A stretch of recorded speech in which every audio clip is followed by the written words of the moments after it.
À chaque livre, œuvre, dessin photocopié à titre privé, c'est un manque à gagner pour les auteurs et éditeurs. L'auteur, sur un livre de 10 €, touche 1 €, quand tout va bien, quand il a signé un bon contrat. Et quand ce livre est photocopié ?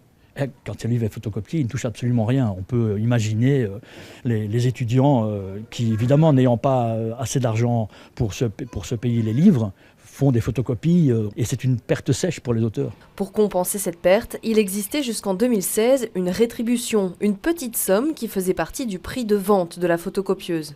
Ces droits d'auteur étaient rassemblés dans une cagnotte, puis redistribués entre les auteurs et journalistes. Au cours de l'année 2016, cette petite rétribution a été annulée par le gouvernement, par le Premier ministre et par le ministre de l'économie. Certaines années, cette rétribution constituait 10 ou 15% de mes revenus globaux. Donc c'est pas anodin. Pour remédier à cette situation, un amendement est entre les mains des parlementaires.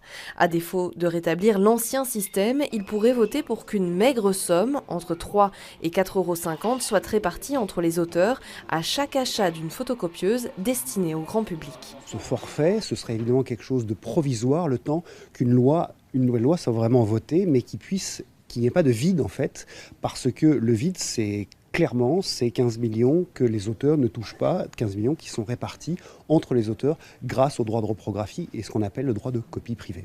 Le vote au Parlement est prévu ce mercredi et si CDH, Défi, Écolo Groen, PS ou encore SPA se disent en faveur de cet amendement, le MR n'a quant à lui pas encore pris position.